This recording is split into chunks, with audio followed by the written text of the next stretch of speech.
This is Talk of the Town, a weekly program featuring community events happening in and around Northeast Michigan, with your host, Nancy Smitham, and get the latest from Alpena Community College with Dr. Don McMaster. And now, today's Talk of the Town.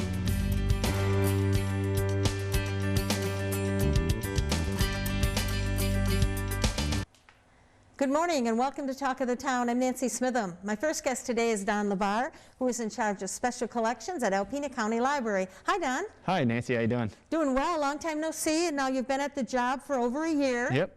And this is what your education and your training is for. Yes. So tell me about the special collections at the library. Yeah, of course. So we're special collections at the library. So we house and arrange and describe and interpret a whole slew of historic materials. So I like to kind of break it up into two major categories. One of them is kind of what we're known internationally and nationally for, which is our Thunder Bay Research Center collection. Yes. And that is our maritime collection. So a whole lot of images of vessels, enrollment documents, kind of anything maritime themed. We kind of deal with that, and especially in the Great Lakes context. And that major part of that donation was from a gentleman who lives here in Alpena, Patrick Labadie, if you know him. Yes. And then we have our second part of our archive, which is kind of like the local history archive, right? So that's maps of Alpena from 1920s, sewer maps. It could be historic photographs of people that lived in the area. It could be photos of parks, streets, meeting minutes from our organization. So it's a whole range of local topics. Is it all digitized? That would be amazing, but we have a whole lot of material, and so digitizing all of it is one of those things. You're always growing, and so you're always playing catch up. So we try to do our best to digitize what we think is material that is best suited for being online. So more so maybe photos of organizations or what have you. So we try to do our best to highlight different parts of the archive, but unfortunately, no, not everything's digitized. I remember back in the day when I was in school, I had to do a project on Alpena history, and I went to a man's house, and he had it in boxes, and we had to dig through boxes and find stuff, and he donated it all to the library. Yep. So, nowadays it's much easier. Mm-hmm. Yeah. Absolutely, yeah. And that's the biggest thing is we have so many awesome people that have taken on the stewardship of Alpena's history personally, which has been great, and have done their best to kind of keep it safe, conserve it. But we have the resources to really go that next step with archive standards. And when we bring something in, we're bringing it in and holding it to the highest standards of preservation that we can do. Now, what type of people mostly come in to look at the archives? Yeah, absolutely. It's a whole range. I have had 92-year-old gentlemen from Canada emailing me for photos for publication. I've had a high school student looking to do a report on the history of Alpena. I have a 52-year-old that comes in for just wants to know more about dairy companies in Alpena. So it's a real range of topics and people that are really coming into the archive. So we've been very fortunate to kind of have this wide group in terms of demographics coming in to use our resources that we have. And when I think of Patrick Labadie's collection, and as you said, that's people from all over the world. Mm-hmm. Look at that and the history of our Great Lakes, and it was instrumental in us getting our boundaries increased and all the other, the maritime class at Alpena Community College, and I mean that's really an important part of our history. Yeah, absolutely, and it's also a part of why I ended up here is that I worked as a research intern doing my master's thesis through NOAA and the DNR, and so from that I did my thesis research, got a master's degree, met my now fiance who lives here, and now I live here too, and now I have a life here. So yeah, absolutely, that connection, that collection, I used a whole bunch when I was doing my research. So it was a very valuable connection that ties a much larger web of people than I think some people that maybe not know so much about it. They don't quite understand how far it reaches and how many people internationally know about this collection. So right now with the library being closed, what's the best way for someone to get in touch with you and if they needed to do some research? Yeah, absolutely. The best way to get a hold of us is they can either call us by our extension, and so our phone number is 989-356-6188, and you get me directly by extension 17. Or you can email us at specialcollections@alpenalibrary.org. that information on how to contact us and how to schedule an appointment with us during this time of the pandemic is all online on our website at alpenalibrary.org, and you can just follow the instructions, and we'll work our best to help you out. And you have one of the best websites I've ever seen. It's so interactive and so easy, and so much information on there. It's amazing. I always tell people, hey, if you want to know anything about Alpena or what's going on anywhere, go to the Alpena County Library website. Yeah, absolutely. And we are, within the next coming months, not only are we in a pandemic but a renovation, but we're also going to be redesigning our website.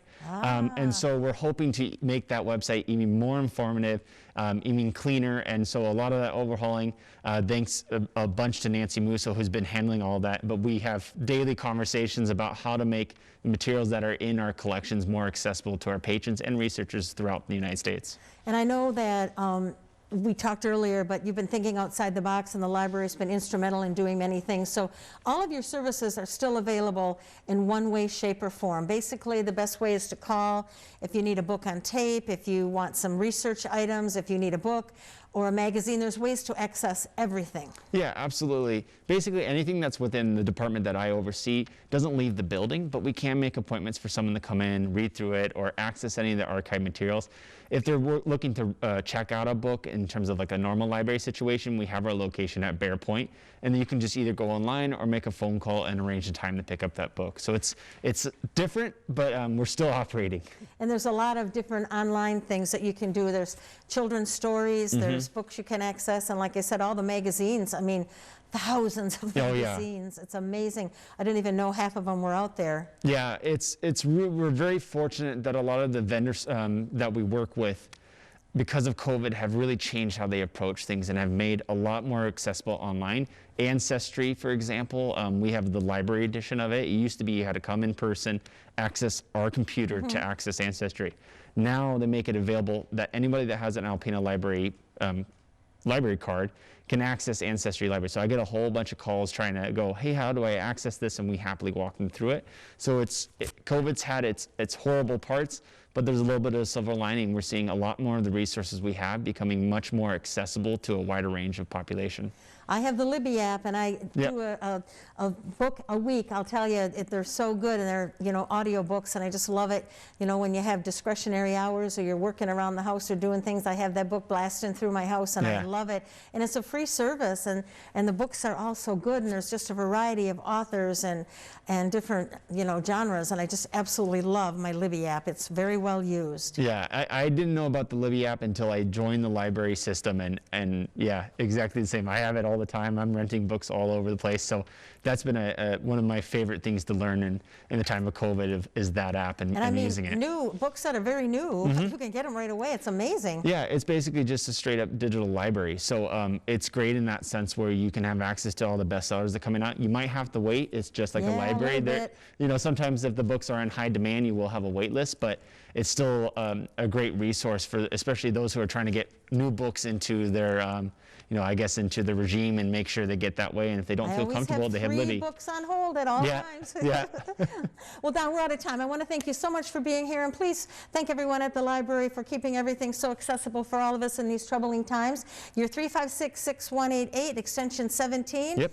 And thank you again. Thank you. Thank you. I'll be right back with some information from Habitat for Humanity following these messages. Welcome back. My next guest is Jennifer Nestell from Habitat for Humanity. Hi, Jennifer. Hello. So you wear two hats at Habitat for Humanity. You are the administrative assistant and you're the volunteer coordinator. Correct. So I know in the past I've been a volunteer for Habitat for Humanity, a very worthwhile organization. I actually helped on builds and landscaping and made cookies and things, and I encourage anyone to become a Habitat volunteer. You feel really good about yourself at the end of the day. Very true. But first thing we want to start talking about today is the fundraiser that Spartan Nash is going to be doing for Habitat. Tell me about that. Okay. Spartan Nash is the foundation that works with the terrible with Family Fair in our local communities. Okay. Family Fair is in Rogers City, it's in Mayo, Lewiston, and Oscoda. Those are our participating stores. Okay. It's starting on February 10th. People can go in when they shop at the cash register. They can make a donation. They can round up. They can do 1, 5, 10, whatever they feel like donating to Habitat for Humanity of Northeast Michigan. And 100% of the profits that they raise go directly to us. And family fairs are wonderful stores. They're very involved in their community and they like to donate. And I actually have in-laws in Lewiston and I work in Mayo occasionally. So I'll be able to go in there and make a donation. Absolutely. I'll be glad to do that. Thank you. Now tell me, I mean, I know about Habitat because I said I've been involved in it forever. But tell us about how you become a homeowner for Habitat. Well, we have an application process that they come and fill out, of course, like any other, you know, loan mortgage that you want to become a homeowner with. And once that process starts, we have them work with us along with the Habitat for Humanity Michigan financial coaching. Okay. That happens, that they call a HOPE program. And we work directly with them through that program and the partner family. And it gets them to be able to handle a mortgage. Right. It can take some time depending on the family's credit history, that type of thing. So Okay. it really is it's a great program to help them move into that first-time home ownership. Right, and you don't want to put someone into a home that they can't afford or they're not going to be able to, you know, sustain Exactly. or have a lifestyle. You don't want their whole lifestyle to go to their home. So, Exactly. So after the application and after they complete the process, then what happens? They go through the family selection committee. They find out if they're going to be accepted. Once they are, they start looking at where we're going to build the home. And that kind of all falls through our board and ED, Mr. Fines, and it all kind of starts from there at that point. So the house gets started building and everybody's working, you have volunteers, but the homeowners have to assist also. Yes, there is the 250 hours of sweat equity that they have to put in. Okay, and that can be with landscaping, painting, building? Yes, and even at our restore. Oh, okay, working in the restore. Oh, awesome. So what territories do you cover? Actually very exciting. We just took over Oscoda County. Oh. So we now have Alpena, Alcona, Presqu'île, and Oscoda County. Wow, that's wonderful. That's It's a big territory to Very cover. big territory. So do you have any builds going on right now? Not at this moment. Okay. We are looking at Merchant Street is our next one. Okay. So we've got families that are working towards that process Okay. right now. Now, I know you have another arm of your agency, which is critical repairs. Tell me about Yes. that. There's a couple of different areas with the critical home repairs. There's a program that is grant-based, and that is through the Michigan MISHDA. Okay. And that comes at like a $7,000 cap. So if this is for strictly critical home repairs, this is not for, you know, making your home look better, that kind of thing. This Okay. is for looking for roofing, windows, insulation, hot water heaters, things that you really, really need to be Okay. able to live. And that goes through us at the Habitat office. Okay. We also, if it's a smaller repair, we can do an in-house loan, Okay. which is a small payback Oh, okay. that they can, if they don't qualify for that And is grant it program. income-based? Yes, it is all Okay. income-based. It's for lower-income homeowners. Okay. So how do people apply for that? That one you would want to contact Kristen at our office, which is the 989-354-5555. Okay. All right. So then we're going to move on to the restore. Now you had a tragic fire and yes. it was a horrible thing for our whole entire community and our Yes. county. And then you moved over to, you're on Worth Road. Yes. And how are things going there? Really, really well. We're a little bit squished. It's for space. We don't have as much space as we used to, but it's going really well. We're open from 10 to 4, Monday through Friday. We're always taking donations, always, during the business hours. And we ask that people just bring in usable, working items that Now, are there they things want you to do donate. not take? Clothing, books, that kind of the things we just do not have the room for. Okay. So your appliances, your furniture, you know, home decorating, Okay. definitely are. And encourage people that they have to go every day because it changes It every day. changes. We always have that customer come in that says, "Oh, I should have bought this when I saw it because it's now gone," and that happens quite a bit. And now with COVID, are you still doing pickups? Do you pick up? Yes, we do pickups, but our drivers are not allowed to go inside the homes. Okay. So we do ask that if you're donating something that needs to be picked up, to have it on a ground level, outside in a garage, Okay. somewhere where they can easily access it. And you know, if you're doing remodeling in your house and you're getting rid of your cabinets, man, those things go fast at Habitat. They do. You know, save those cabinets, don't pitch them, don't break them down, Right. don't burn them. Please, another family or someone can use those. And, Absolutely. you know, if you're getting new windows in your house, keep those windows, those go fast too, and doors, you know, and all those kind of building products. If you have, you know, paint you bought and you're not going to use it, you know, if you decided, oh, I bought too many and you can't return it, take it to Habitat. Yes. People come in looking for it all the time. And we actually do have some paint products in Yes. the restore that are, it's by Everyday Paint, I believe it's called, and it's a really good quality. Very affordable, And very so are your affordable, yes. paintbrushes and your rollers and Yes. your roller covers. So yeah, that's a good place to load up on all those things. And as I said, it changes on a daily basis. You know, the appliances come in and they're gone instantly, and you know, they're all good working appliances. You don't take anything that doesn't work. So That's very true, and we have a wish list also. Okay. So if people want to come in and they say where they're looking for something we don't have, we can put them on a list and give them a call when it comes in. okay, I think we have enough time to talk about volunteers real quickly. Are you still recruiting volunteers? Oh, absolutely. We, of course, with everything coming up, hopefully we'll be able to open up and have some fundraisers this year Right. that we can use some volunteers for. We did 4 wheelchair ramps last year. Wow, We were very forgot blessed. about that part of it. Yes, we were very blessed to work with the local Home Depot and Home Depot Foundation to help with disabled veterans and disabled seniors. So we definitely are always looking for volunteers when that happens, when we get those applications in. So Okay. yes. So you're going to be starting on a build pretty soon, so you need volunteers for that. You Yes. need volunteers for the store, volunteers for the office, volunteers to help get the fundraising in place. So what's the best way to reach you, Jennifer? My direct line is 989-340-0819. Okay. We are out of time. Thank you so very much for being here. And once again, thank everyone at Habitat for being such a great organization in our community and hanging in there through the tough times. Thank you, Nancy. Thank you. Please stay tuned for Dr. Don McMaster following these messages. Good morning. I am Jay Walterite, Director of Public Information and Marketing for Alpena Community College, and this is the ACC portion of Talk of the Town. With me again this morning is Mike Colleen, Director of Admissions for the college. Welcome, Mike. Great being here, Jay. Thanks for having me. Well, it's always a joy to have you on because you're so knowledgeable and so enthusiastic about admissions and enrollment at ACC.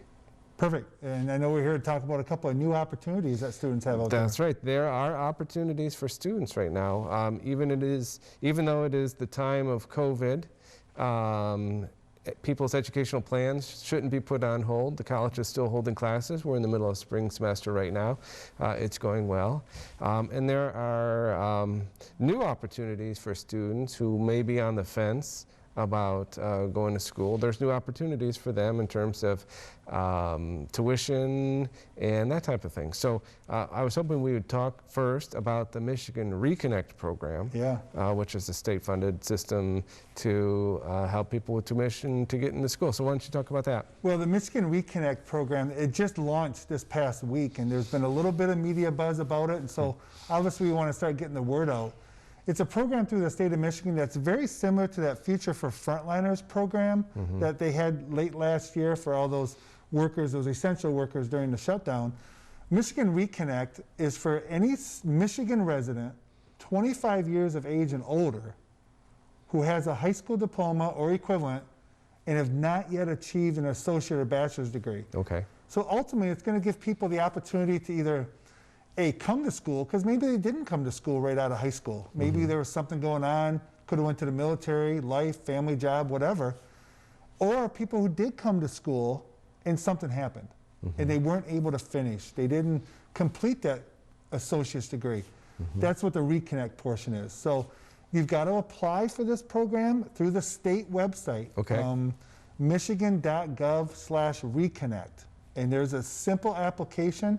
And what's really good about this is you get an instant approval or denial, but I don't think they're going to be denying me. The qualifications are 25 and older, you don't have a previous degree, and you've lived in Michigan at least for a year and you have a high school diploma.